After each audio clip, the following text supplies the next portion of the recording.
The most dangerous mask is the one that you forget you're wearing. A quote that I recently came across. Let me expound that. You become so comfortable in the mask that you've put on that you start believing that that is who you are. And isn't that where we fail when we start living a life that is not authentic?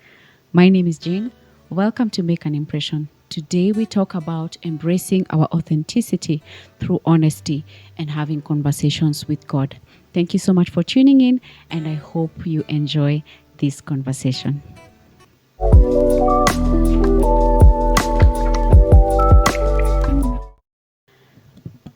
𝐬𝐄𝐓𝐇𝐄𝐒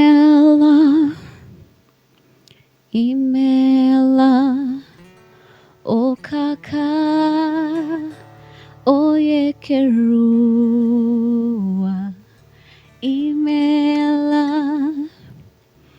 imela ezemo.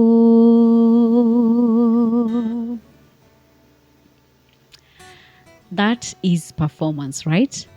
And the problem is with the pressure to perform is you want to appear perfect. You want your voice to sound correct. You want everything to work in your favor. And of course, guys, I'm reading my notes because it's towards the end of the year and the mind is exhausted. Points zimekataa kustick kwa kichwa. And that is what brings us to the point. The most dangerous mask is the one you forget you're wearing. You perform so much that you actually start believing that is who you are. And isn't that what we do? I'm sure as you sit down to reflect on how the year 2025 has been, you'll probably find these instances and situations where you did things out of performance and you never even recognized that that is what was happening because you were seeking approval, you were seeking growth, you were seeking, I don't know, all these things that we are out here all trying to seek and achieve. And so it has made us to start operating from a performative state where how we speak, what we talk about, the things we do, how, all these things become performance as opposed to doing them authentically in the spaces where we are in and in who God has called us to be. And I want to talk about practical ways that we can be able to use to reconnect with ourselves and our identity in God. These steps have worked for me. These are practical steps that I have personally applied in my life, and they have helped me know the spaces where I was, existing or I was performing, and now start self-correcting so that I can start being authentic in the spaces where I'm in. And having seen that, I hope that these practical steps can also help you if you're in that space where you feel you're exhausted because you're constantly performing for yourself, for your children, for your family, for work, for all these things, and you're exhausted and you're finally saying, I want to stop performing and I want to start becoming. This conversation is for you. Welcome to Make an Impression. My name is Jane, and I hope that these practical steps will help you get to that space where you can stop performing, and start becoming the person that God has called you to be. The first practical ways in which you can reconnect with yourself and your identity in God is through prayer. I always say this in practically all the videos that I talk about when I talk about authenticity or just finding our identity in Christ, because when you draw near to God, He draws near to you. You have to, anything that is your source of strength is what you will do, is what will be an outcome of the things that you do. So where you're seeking your strength, whether that be in prayer, whether that be in getting validation from people around you, whether that be in praising yourself, whether that be in all these things, that is what will come out. And when I talk about prayer, I don't mean we have to all, roboshanta our ways through God. But I'm just saying that have a relationship where you can talk to God about yourself, about your life, about your struggles, about your strengths, about all these things that you're going through in life, because that helps you relate with God on a very personal level. It allows you to stop performing, because performance is tiring. Let me tell you, I'll perform today, tomorrow, by the time it's 3 months down the line, I'm going to get tired. But if I'm doing something out of an authentic state, if I know that this is who I am, this is what I love to do, this is something that I would probably do with my eyes closed, then at that point, I know that I am not performing, because I am not doing this to get validation from other people. I am doing this because it is what God has called me to do. And the only way I can get to that space is if I am rooted in prayer, is if I know where my source of strength is, where my source of courage is, where my source of, direction is. And that can only happen if we are rooted in prayer and if we are seeking God.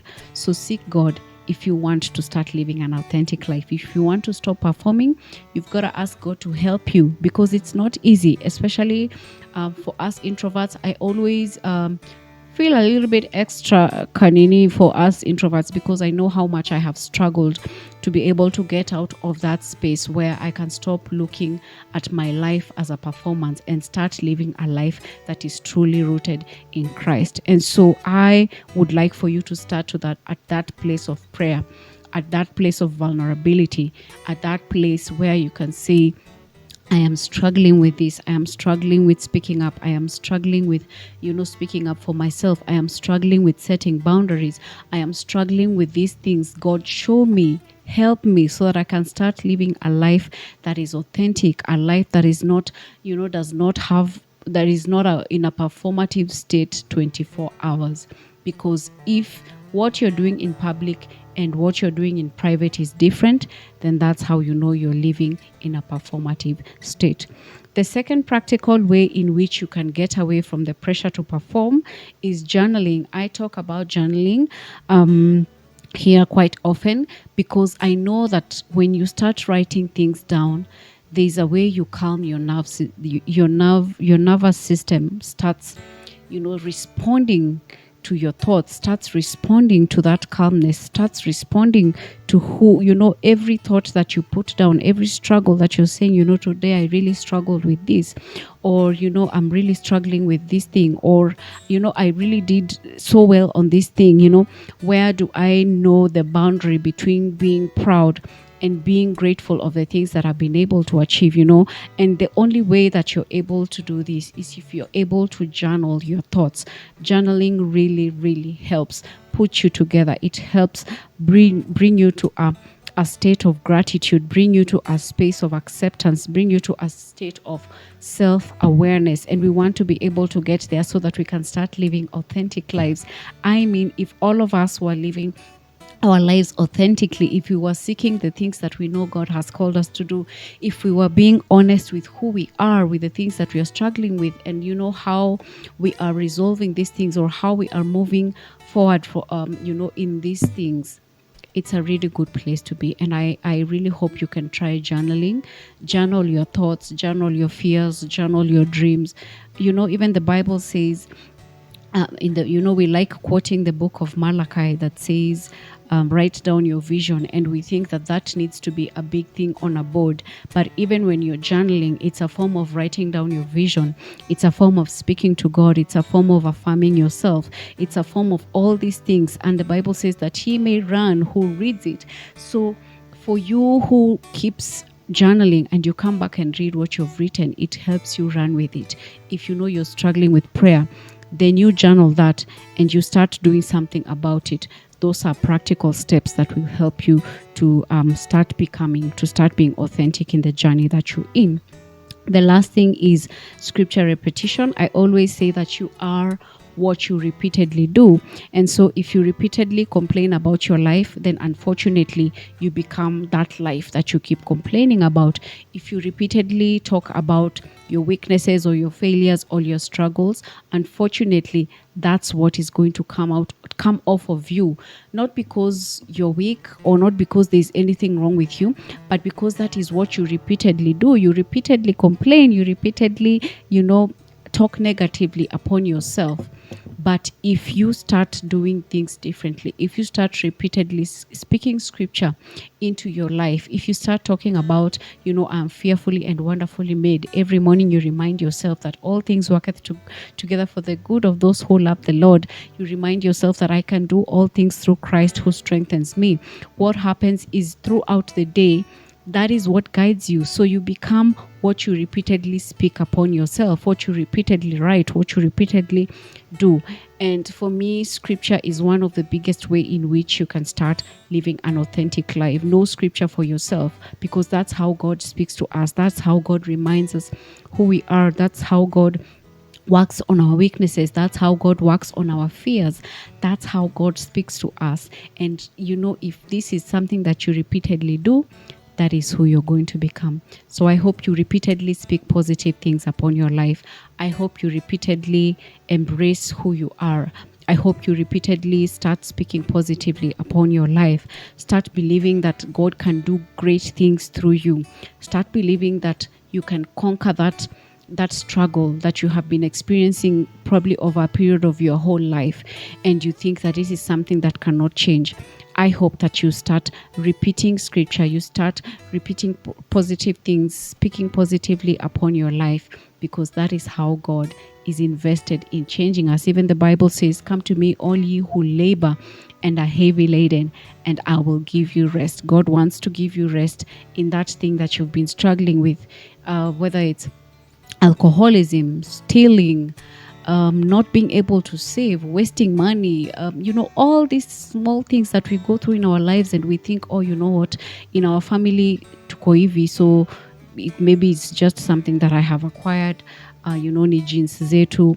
But you need to start speaking differently, because if you want to start living an authentic life that is rooted in Christ, you need to start repeatedly doing actions that are helping you go towards that. So these are the practical steps that have helped me to get to where I am. These are the practical steps that keep reminding me who I am, that are helping me move in a way that I would say my life is authentic, that keep helping me in the decisions that I make, that keep helping me in the friendships that I keep, in the ones that I let go of, because I repeatedly speak positive things upon my life, and that helps me get rid of the things that are not helping me move in that direction. That's it for today's conversation. Thank you so much for tuning in. I hope you're enjoying your holidays, time with family. For those who have closed, for those who have not yet closed work, we continue pushing and we do what we gotta do. Thank you so much for tuning in, and I look forward to seeing you in the next one. Bye.